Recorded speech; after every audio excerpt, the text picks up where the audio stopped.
we're going to talk about a whole bunch of topics, and those who have seen either the video version of this before or have seen some of the slides, we're going to blow through them pretty fast. There's a lot of background material that's in the bottom of all the slides, and those slides are going to be made available, and you can see some of the links. As Colleen said, we're here to help because besides my fund work that I do, the work I did it professionally, I'm also one of the senior VPs and owner of a brand new fund, which is separate than my other fund, lots of funds. And I'm actually living through the bad stuff right now. That's what I was doing in Europe, and that's what I was doing in New Zealand last week. So I have lots of experience, as we all do, dealing with the bad stuff and how to get around the bad stuff. So we'll go through each one of these things. So if I wander, I'm a wanderer today. Is that okay to wander? You're doing great. Okay. So I when we wrote the first set of slides, there's some points here about how to create healthy tension. So the issue that a lot of founders have is that they have their world. It's very small. As you start bringing in other people, often you bring in people who don't create tension. You wouldn't necessarily pick the most adversarial person in your life to join your board because it's your life. You don't want to necessarily have that type of relationship. But it's this whole thing about how you create a diamond is with pressure. So you have the base carbon, and you put a lot of pressure and heat on it, and then you end up with a diamond. And really the whole concept is trying to ensure that you're managing healthy tension. And if you are in a board meeting, you're in a serious discussion with your board and there is no tension, either you're the wrong person or you have the wrong people pushing against you, because that's how businesses actually get created. So the biggest thing is being realistic, preserving stability, being purpose-driven, and knowing where people are going to push you in advance. And if you don't have those things in advance, you should stop the conversation, get a really good framework about why there's tension in the room, what they're trying to tell you that you're not understanding, and what it is that the kind of their end game in terms of a conversation. The biggest thing, and you're going to see this, I think we mentioned it elsewhere again, but the diversity of ethnicity, gender, life experience, etc., all create value creation. So in the fund I started a couple of years ago, I have brought on a significant Indigenous consortium to help be probably a 40% investor in the fund. And I have learned so much, even if it doesn't succeed, I have learned so much about governance, about really, this is not about walking the walk and talking the talk. This is really, how are you walking? What are you saying? Where are you really trying to go? And there's a lot of brilliance coming in with a couple guys who really thought we were doing good, and to bring in other people. It's just been an incredible personal experience for me, but they've created the tension that we need in order to succeed. And what we found is once we brought those people in and they created that other perspective, what things were just kind of interesting when we're looking to, in my case, it's a plant protein fund. So we were talking to FCC, BDC, EDC, some of the pension funds. We were just kind of interesting, but by having an Indigenous partner, that actually creates a whole nother narrative, because people are very interested in the perspectives that we can bring as a fund, but also co-partnering really with other people. So they're not just helping us be better leaders, they're actually helping us secure other investors that we never thought would be possible. And again, I'll get some sources there from Tim Arnold's Leaders for Life. I suggest you take a look at. So the question, again, I'm not reading just because I didn't have my computer here, but so I'm going to have to keep looking backwards. But the tension is inevitable. And the question always has to be, why is it there? And are you actually getting the pressure you need to be creating something better? So bringing the right board, we were starting originally with board and board design, and why that's important for me as an investor to see what happens about that tension being created to ensure that the existing board is doing the right things to attract me as an investor. So now I'm going to fly down to New Zealand in my brain. Had a really difficult conversation with the board of the company. We're about to put about 40 to 50 million US into and take control of the company. And what the board literally told us was, well, we know that there's going to be a transaction in March of 2024. We're just really placeholder people. Okay, well, just so you know, I haven't cut my check yet. So why would you ever take your foot off the pedal? Like, we're still expecting certain things. Okay, well, that's challenge number one. Challenge number two, the CEO, wonderful person. Because it's a startup, he's been forced to be the process designer. He's the environmental cheerleader. He's raising capital, and there's like literally him. So we challenged and we said, the CEO this isn't turning out the way we thought it was going to be, and he's going to potentially have to go on the chopping block. And they're going, oh, he's not. You guys just have really high expectations. So I won't swear, but which is what I did in the meeting. But the reality is, if they didn't want to take that company to the next level, they should not have been in the room. Furthermore, that CEO, who now became empowered by a board who really didn't understand what it was like to be a board and we're ultimately raising about 130 million New Zealand dollars. Well, taking that to the next level, I was almost ready to walk. So what was supposed to be a very nice trip into springtime New Zealand was not a very nice trip to springtime New Zealand, and you end up having to reevaluate.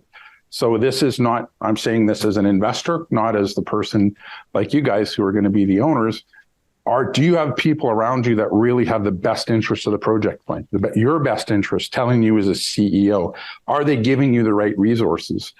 And if the reality is you're waiting for a sugar mama to come in and give you a bunch of money and just hopefully wait for things to turn around, it doesn't happen that way, because business moves really quickly. And if we weren't so committed to the project, chances are I would have walked away and I would have saved myself a week next month and not go back to New Zealand.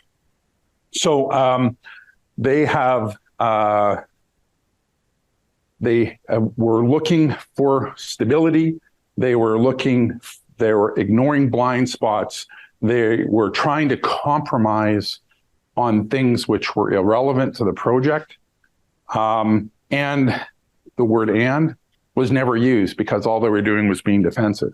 So again, just using that as an example as an investor, if it wasn't for a whole bunch of other reasons why I think we can still win, whether it's with that company or not in New Zealand, we would have walked. And you can literally turn that switch in a half-hour meeting. And this is after 10 months of due diligence and hundreds of, if not $1 million of due diligence work. Constructive disagreement. So there again, and there's some stuff from the Harvard Business Review on it. I think I struggle because it's my personality type. When Mark started his career at Deloitte, and we're kind of cut in a certain way, and there's very polite disagreement.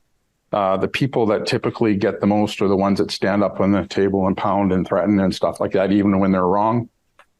But if you can create an environment where you can embrace people telling you where you're wrong, where you're potentially wrong, or there's another way to do it. Maybe you have to go to A to B, but you're going to miss something because you actually have to go to Q and back. And you're going, no, I just have to go to A to B. And some of those things you have to be, you as an owner, you as your board, your existing board, have to be willing to listen to outside investors in order to make that happen. And if you don't, The bad in this case, how to avoid the bad? The bad is an investor or a potential mentor or a potential customer, they will just walk away because you're not at the point ready to listen and have a real true discourse about how to take your business to the next level. And that'll come up before due diligence. It'll also come up when they're checking you out. So in your phone call with them, usually not the first phone call, but by the second phone call, they're going to test you. They're going to purposely say something that likely could piss you off. And it's there for a reason. They need to know if you're teachable. It's the number one failure thing in any company is if you're not teachable, because what you're doing right now is likely not what you're going to wind up doing within the company. There's going to be an evolution. And if you aren't teachable, it's a sign that you're likely going to screw up. And they want at least a high probability that you won't screw up, that you will likely, if you'll listen to people, it will succeed.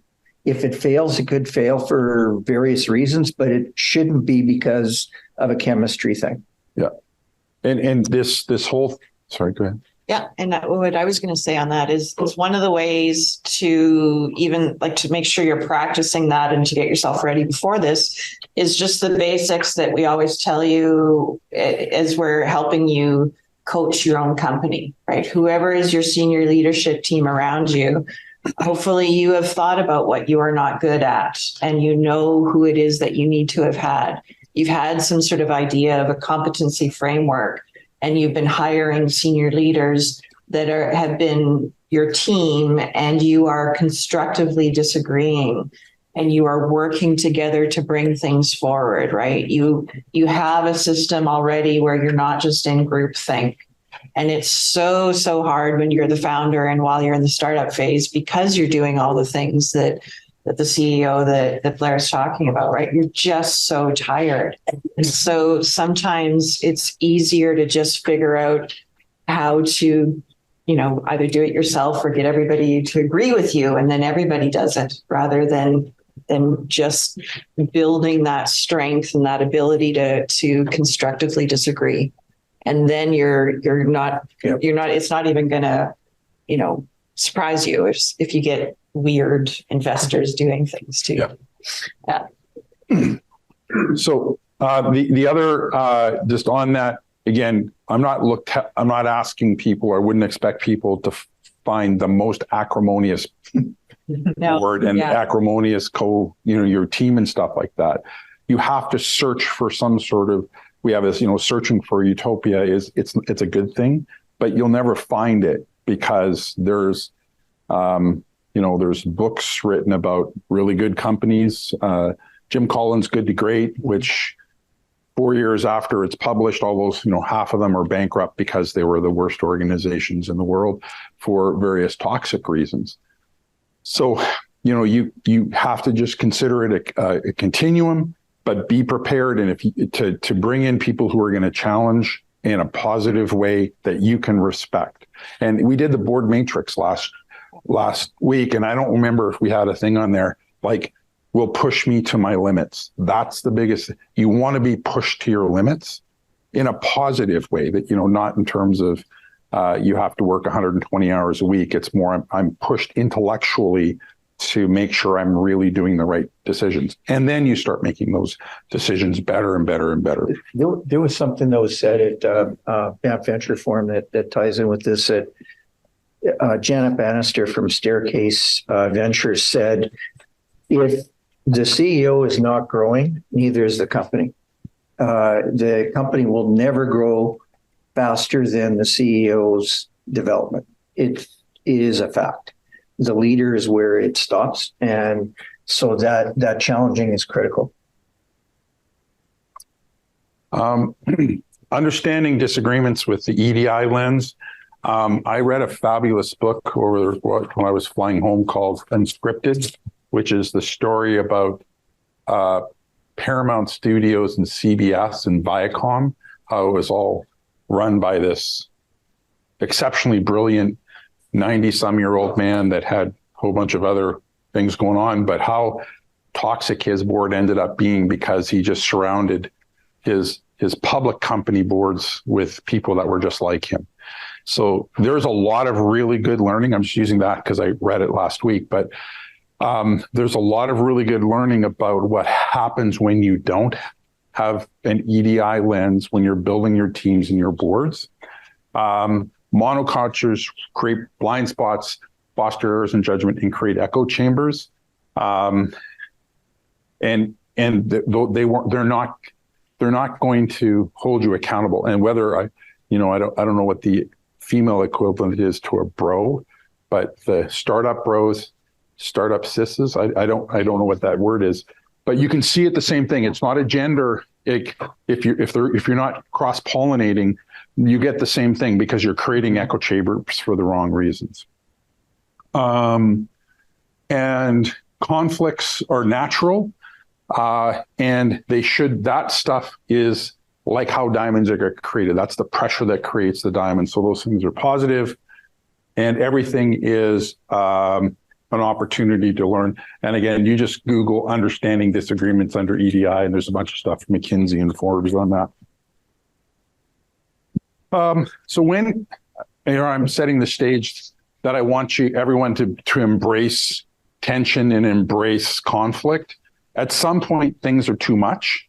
And I have, several other, at some point, the person you thought was going to be constructive is, in fact, that's actually a sign of toxic. They just only showed you a little part of their personality. So make sure your dispute mechanisms are appropriate, especially when you have a dispute where a shareholder says, well, I'm not going to convert my convertible note, or I'm not going to do this until you pay me out at fair market value and for all my time. Like, you have to really think about what you're getting and how to structure your deals so that if there is a dispute, you can continue to work, but also, your business will continue to survive. But it's not something that's going to completely overtake you as the CEO to deal with a 10% or a 25% shareholder at your early stage. Absolutely can destroy that. That's why the shareholders agreements are absolutely critical. And I know some investors won't even touch a company if they don't have a good shareholders agreement, because life happens, things can happen. You need to have an out. The other part of this too, and I think I'm doing better on time than I did last time. So yep. I am skipping through. So the other thing is talking to people in your inner circle. Now, if everyone here who's here in person and online is from Saskatchewan, Saskatchewan's a really freaking small community. So you have to be very careful about asking questions to people who are not under some sort of promise of confidentiality and have the experience to do it. So we've listed, there's a whole bunch of people again to really think through, but the opportunity is to find, or the challenge out is, as you are structuring your raise, as you're structuring your board, who are you going to lean into in order to be that calming influence outside? So when I just, because I really enjoyed it, I did a bunch of work with, what was Brett Wilson's thing called? The entrepreneurial thing. Like I love doing that, and I love talking to the entrepreneurs. Wilson Center. I see you got a Texas entrepreneur. It's like there's probably there's like little organizations you can talk to really with people who support entrepreneurs. And this doesn't cost you anything. This costs you a coffee or a beer, but it could be worth its weight in gold. However, I've come up with this new thing that I think is really important, is always having an adult in the room, whether physically or intellectually, somebody who's gone through it.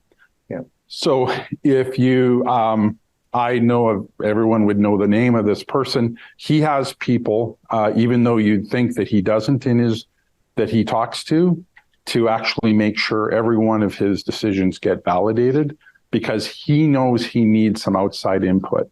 And you're dealing, in his case, he deals with, acrimony amongst the co-investors. He deals with, changing and people flip-flopping on a C team. So if you don't have the ability to bounce some of those things off, you will go crazy, and you're going to you either start not making the decisions, or you focus all yourself on what is actually a simple decision just to let go.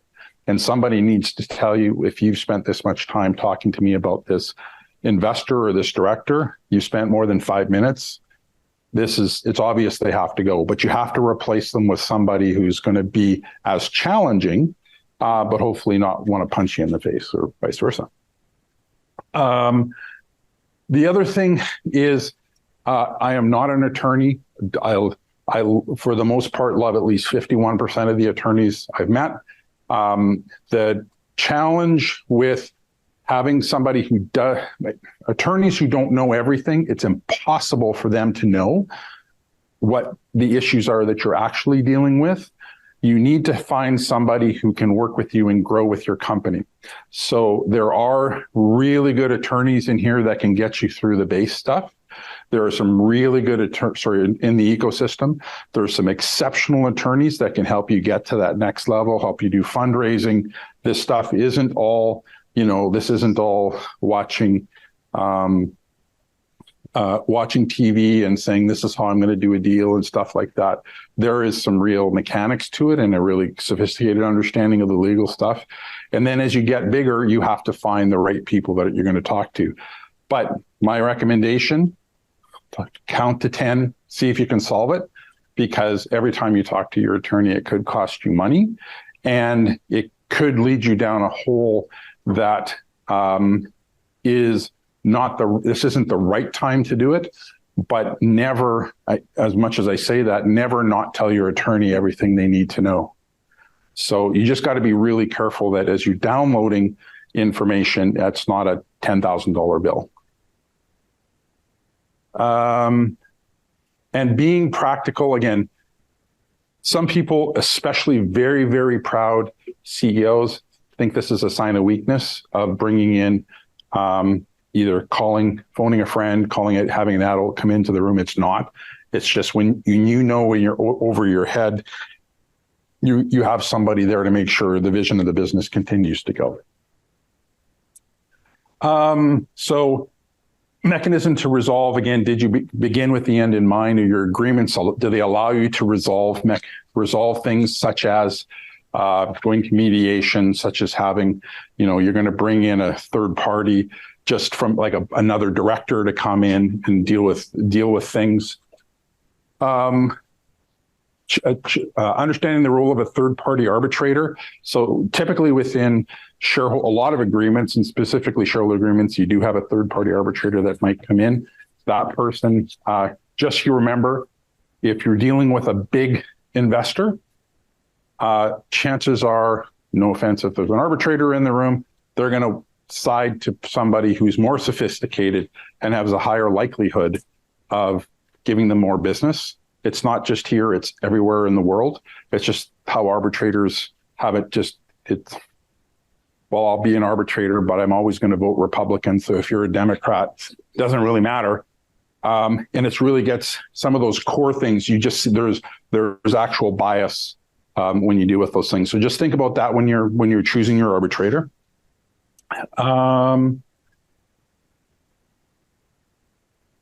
Mechanisms, there again, kind of like went through some of this stuff. Informal, can you do stuff informally? Formally, is there an actual dispute that has to be resolved?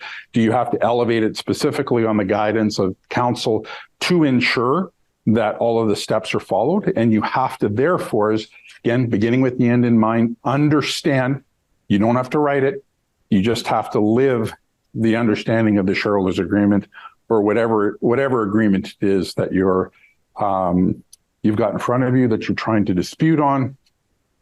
And again, legal action, just as long as you have an informal channel to your legal counsel, at some point they will say, either you will say, or they will say, you know what, enough is enough. And now is the time, let's write a letter or cease and desist. Let's write a letter to say, we're doing a board meeting to review you as a director.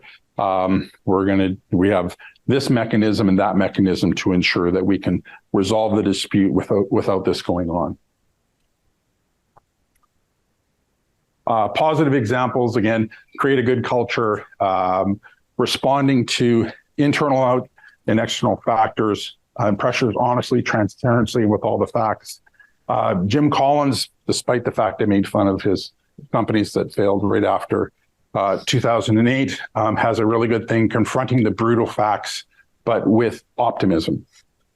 And bring in the best minds in teams. And sometimes it's phone a friend, have them spend a morning with you. Sometimes you just need another advisor to come on the board to help the board kind of through in a transition phase. Negative examples, secretive and unmanaged echo chambers within your board and team. These things are very real. I'm living this in a couple of my investments. We also, I think people did see WeWork finally went bankrupt, which was the ultimate echo chamber. How much money they raised is absolutely obscene, considering that it was all being run with the mind and the ego of one individual. Super voting rights and founders. I'm not, again, I think it was pretty clear last time. I'm not a big fan of super voting rights because you have to earn your way to that. And I would probably never invest in a company that has super voting rights for founders.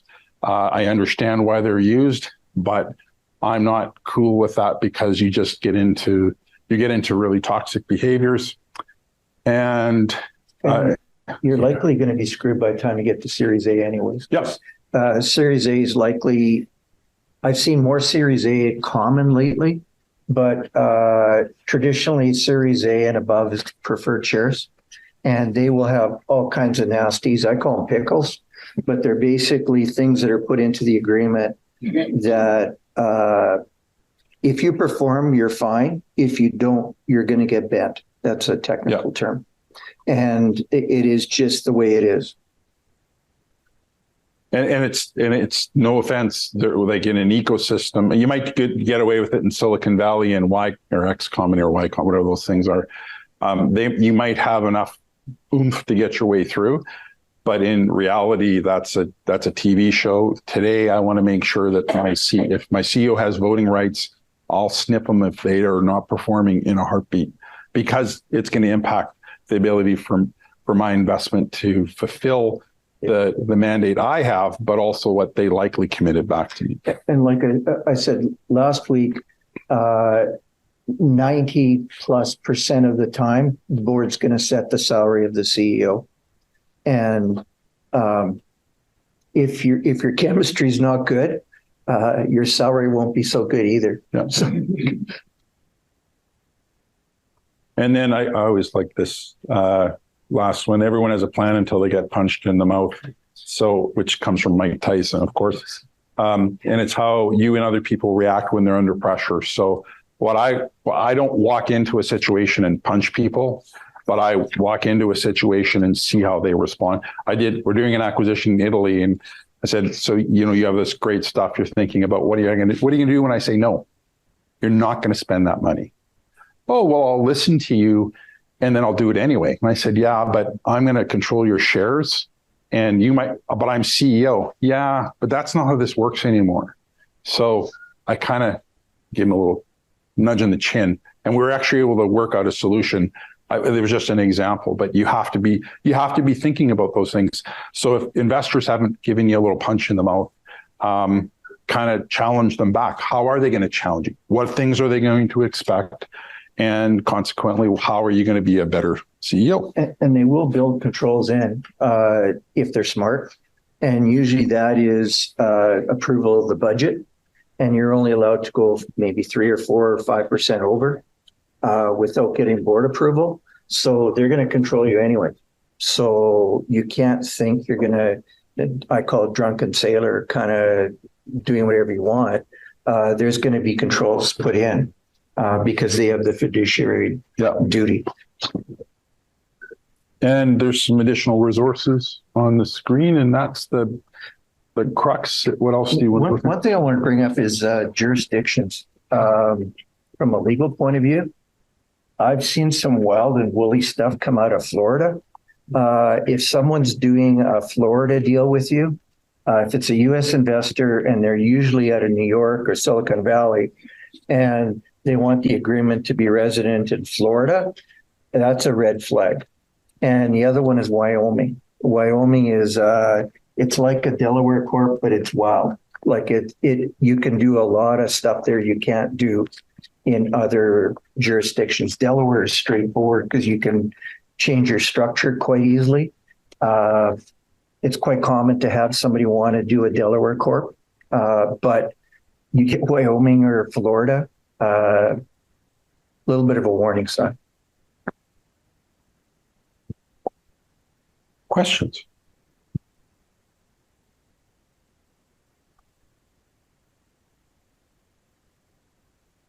So in the past, when we've done this, like avoiding the bad stuff, it sometimes surprises people because they're in your mind as a founder, you anticipate that there aren't really any more problems anymore. So what kind of questions do you have? What have you seen either you gone through yourself or you've seen your friends go through in the incubators that you're part of that you could see from a mile away, but they necessarily might not have because they were right in the midst of it?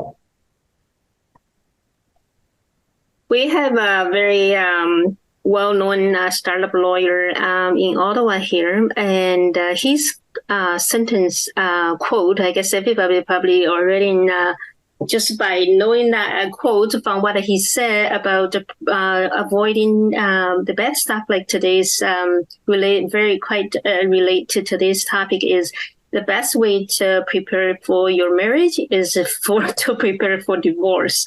And I know it's kind of like maybe quite exaggerating, maybe not, but it's well said. Many people many startups are using that as a guiding principle or mindset. You really have to set structures and mechanisms and decision processes, procedures, those stuff in place.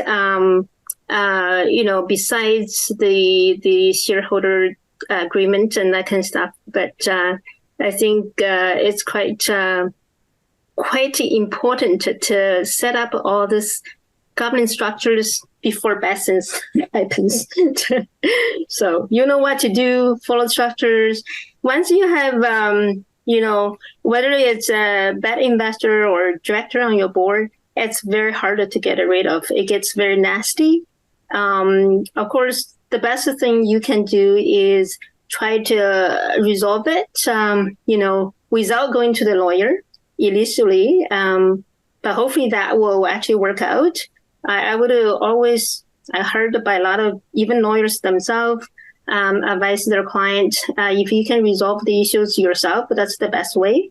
But it all depends on situation, obviously. But once you head to the lawyer's route, it can get complicated. So,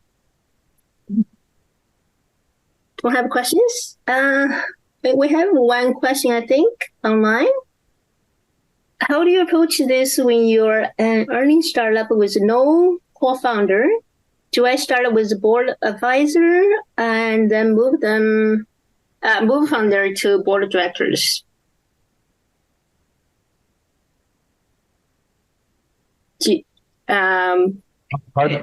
We can, yeah, go ahead.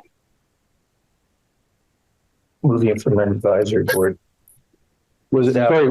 What was the question? Maybe ask one more time, Amy. Yeah. So how do you approach this when you're early startup? You don't have co-founder, and how do you start up with advisors first and then move them to a board of directors later on? Yeah, I would say the advisors are different, and the advisory board is different than a board of directors. Board of directors have fiduciary responsibilities, so you want to make sure you have somebody who can actually make sure they're executing and maintaining those responsibilities. An advisory board may be a scientific person, it could be a business coach, it could be somebody from the existing industry or a parallel industry that you just want to have on that will give you credence in order to attract either your first round of capital, maybe your friends and family round, to say that I'm not just dreaming this up in my garage. This person has actually validated it and will be working this idea and working with me. And that person would likely be significantly different. Some advisors turn into board members, but I think the next step, once you have incorporated, once you actually have something that you can generate some interest in potential capital raising on, that's when you'd bring in your advisor, your actual legal board. Yeah. Is this advisory board could also be consultants too? Because I've had some cases where it was extremely technical and I had no idea this technology was so Star Warsy that I just didn't get it. We brought in a pitch coach that basically was able to simplify the technology to the point that a lay person could understand it. And we actually did a project. It was in Alberta, because the best thing we could do for them, we hired Linda Plano, which is the best pitch coach in the world out of Boston, to basically work with this person because they were peers. She had a PhD, they had a PhD. They basically were able to work on making the deck understandable versus, throwing up on the investor about your technical knowledge, which I've seen done a lot. So we needed to get a specialist in to do that because I couldn't help them. I do a lot of coaching, but I couldn't get that technical stuff on paper in a form that made sense. I'd use the same jargon because I didn't know what it was anyways. Yeah, I came back from my literally the last meeting in New Zealand thinking they gave me a gift bag full of products, which I did declare at the border, finished products. And I thought it was the biggest waste of my time until somebody else came out from outside and said, well, this is what it really means. And I'm going, well, why wouldn't they just say that to me? Yeah. I do wind up that, where the lights go on with regards to a concept. I could have been working with the company for a while. And then all of a sudden. Now, yeah, after all this time, now I get it. And then, so if you can't explain that to an inside person that and you can't attract a board member, you're not going to get beyond that conversation. Yeah. I think it's good to start from your advisors and then move to board of directors. When you raise money later on, you're going to need to have a board of directors later on. So it's good start, to get to the advisors. So I know there's a couple more questions online, but I know there probably is a question in audience. Yeah. Oh, Amy, we've got one here in person, so we'll do that and then we'll go back to. Okay. So I have two questions actually. One is we are changing the board right now, and I don't have in place directors and officers insurance, liability insurance for the board. And I've been advised that should be in place. So I reached out, I've got a quote coming, but they asked for your deductible and your how much. I didn't know how to gauge that because we have GNL and errors and omissions, stuff like that. Those are the know. What do you do for liability insurance? And the second one was they also there's a member coming on, but they want an indemnity. I just want to understand how that relates to this conversation with that stuff. Well, the amount of your first of all, your deductible and the insurance coverage it's hyper specific to your industry and the risks within it. So I've seen that to be some of the most egregious part of the insurance cost. What happened as a result of the Me Too movement, there were actually whole swarms of companies that if there was even a sniff of too many males, the risk of having a Me Too risk, which goes back to the board and all these other things, they actually became uninsurable. So I don't know if that's balanced out now or not, but you can't not do it. If your board wants you to do it, you have to do it. I don't know. It's all specific.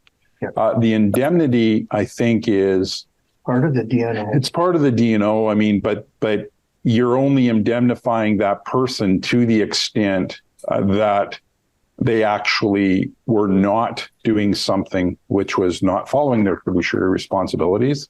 So you can't contract out of your fiduciary So responsibilities. if they're negligent, they're negligent. Yeah. And that's insurance won't cover. It's my understanding that there's actually provincial differences, right? With directors and what actually is fiduciary. Responsibilities, that's Yeah, correct. so that's something you need to know which province you're in. Yeah. And there's standard packages in a lot of cases. And I know when I was paying through the nose for D&O insurance for a public company when I was a CFO, it's very expensive for a public company because you have more risk than a private company. And you can't skimp. The D&O insurance, you are not going to get tier 1 directors without good D&O insurance. So you need a good broker. Like your broker should understand it. If they've never heard of it before, wrong broker. Yeah. Do you have a second one, or that was the two-part? Yes, The two-part? Okay, Amy, we'll go back to you then. Sounds good. So we just have a question here. Just want our panel, if you could provide the top 2 shareholder agreement clauses to avoid. Clauses to avoid, Shotgun clause is common. but to avoid. Two clauses to avoid. What would I avoid? In the shareholder agreement. Am I the CEO or am I the investor? Why don't you do both? Because that is. Yeah, why don't you do both? If I'm the CEO, it's the right for them to be redeemed outside of a normal course and how those valuations get done, because somebody could, put $100 in, they think that you have the next Gatorade, and 5 months later they want to leave and they think their shares are worth something outlandish, and then you get into big fights. So I would have mechanisms to get an early shareholder out. As an investor, what I want to do is ensure that, and a CEO may not like this, but I would want to ensure that I have control. If I'm putting, I may be a 10% shareholder, but I'm putting up 95% of the capital. I want to make sure that it's being executed against very specific things. I don't want to have to worry about, drunken sailor mentality. So you're probably, as a CEO, you're not going to want that, because I want to control you by contract. But it's the reality. And if you want my money, you're going to have to act as you say you're going to act. And if you're not going to act like that, I want to know before I give you the money, and we'll just shake as friends. So. And I know it's difficult to write a shotgun clause in there, but it's pretty important. Shotgun clauses where if someone wants out, the other person has first right of refusal to buy those shares. And I've seen cases where they argue as to who initiated the shotgun clause so that they got the right to buy that person. No, I'm going to buy you out. No, I'm going to buy you out. And it gets stupid. And it's got to be written right. Yeah. And do people may not know what an actual shotgun clause is, but it's not called the friendly handshake clause. It's called a shotgun clause, because once you pull it, one of you are dying, and you're staring at each other with your fingers on the trigger saying, you're going to buy me out for this. Nope, you're going to buy me out for that. And one of you is going to shoot. And after that, it's done. It's done. So it's a harsh one, but the reason you want it is to be able to give like some early liquidity. The problem is that the size of your, I'm using gun analogies now, the size of your gun depends on the amount of money you have in the bank. So if you're a starving CEO, your shotgun is worth nothing to me, or yours it's like a little pellet or a BB shooting at me. I've got a bazooka, a Nerf gun. There you go. Thank you. I've got it. I have a bazooka because I've got more money and I can bring in a bank that'll lend me I can take you out. Yep. So if you're going to pull something on me, I know what it's worth, which is why you might say, well, I'll buy you out for $1 million and hope that I'll turn around and buy you out for $1 million. But I was going, fine, buy me out for $1 million. Well, I don't have the money. Well, isn't that funny? Now you just bankrupted the company and I get to take it all. Yep. So there's and part of that is you may call it a shotgun, it might be called a shotgun clause, but it's also important where you've got two founders, they're involved in the company, and one of them passes away. The shares go to the spouse, and you may not want them making business decisions because they don't get it when it comes to the business. It's very standard to have those shares offered to the other person, and it's quite natural to do that because of that. Yeah. And that one we have seen in agriculture companies in Saskatchewan. Somebody, the founder, unexpectedly dies, and when the spouse takes over, it's kind of the beginning of the end. Yeah, I remember that one. Yeah, that was an unfortunate one. Sorry, you had a question? I think you had put your hand up. Well, it's just about the advisory board. Yeah. Subject matter expert. Pay them, do you not, like, or is that person to person negotiation? It's more I would say it's more person to person. Some of them might take some Share options. Share options. What I do now is I don't take those rules on anymore, but if I'm going to do some consulting, I'll say, okay, you have to commit in writing that you're going to give, if you ever get a sale of anything over $100,000, you're going to give $10,000 to a charity. And it's not legally binding, but so I'd rather just have them give the money away. I don't want it. I don't want the responsibility of having to go through all the machinations. But other than that, it's with shares, really. Sorry, did you have a question? Oh, sorry. Or very much like coffee or beer and pizza. Yeah. At the earlier stage. Yeah. The board I'm setting up for this one fund it's all going to be people who are paid. There's a very specific reason why we're paying. We are contributing enough money to ensure they're paid, and they might take strategic. So we have these different verticals with different companies, and they might actually be very specific in one vertical. So we'd want to keep them engaged, but the rest are just because they want to help.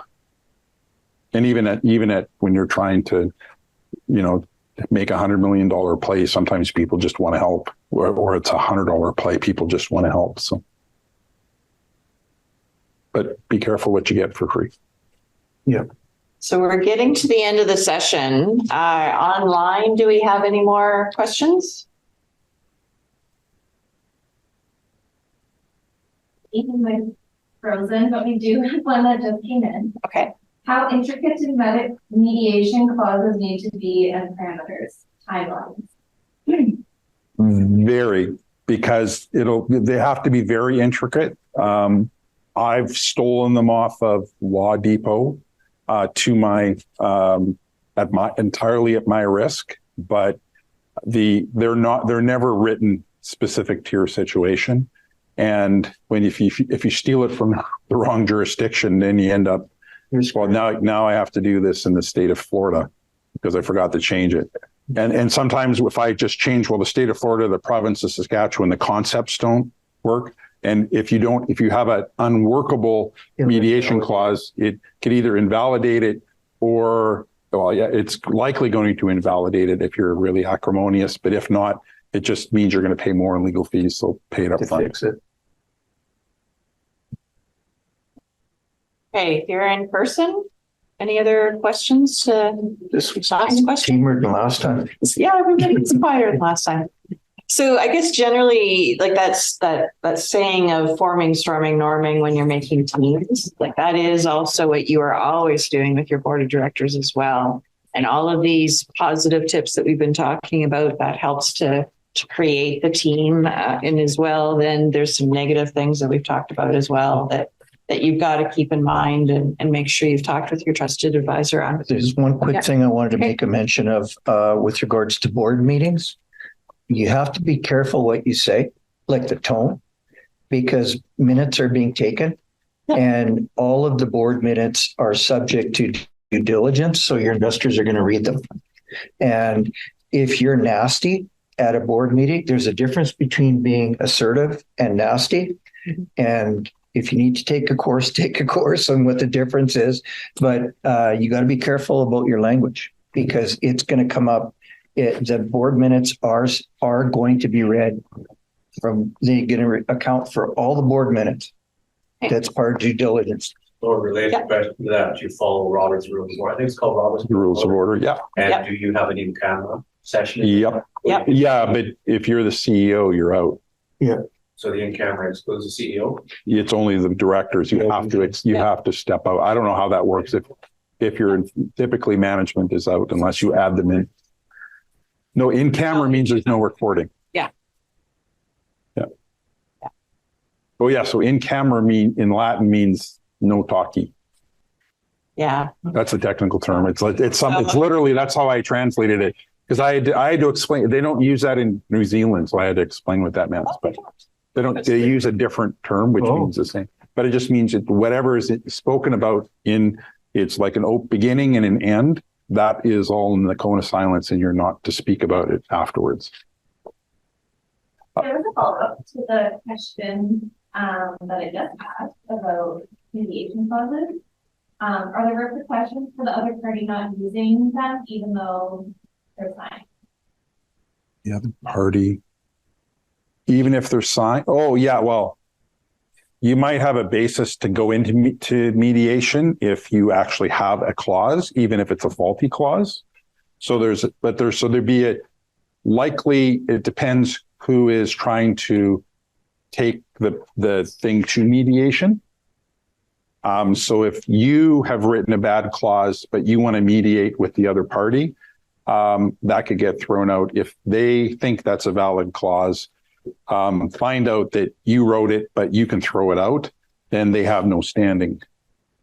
Because I don't think you can't add one, because they say if a clause is invalid, it doesn't invalidate the entire document. It's just that one position. So now you don't have a mediation clause. The one thing I was just going to add, just as we're closing, we can close up if you want to say anything. If you can come here and yeah. So well, we want to talk about we also have an afternoon one. So right. I'm sorry. No, it wasn't about that. It was actually just there are a whole bunch of little points in here, like literally how to run a board meeting. Like that's a 2-hour thing as a CEO founder who's going to actually add people to a board. That's a 2-hour conversation with somebody who actually knows those things. Some of this stuff on shareholder loan or shareholder agreement negotiation, that's like a 3-day course just on those points and what do all these things mean? Now, you don't have to take all those things, but if you really wanted to be robust and you think about the skill sets that other like the big incubators bring, they actually take you through a lot of that stuff. And I'm not to say that because you're here, you're missing something.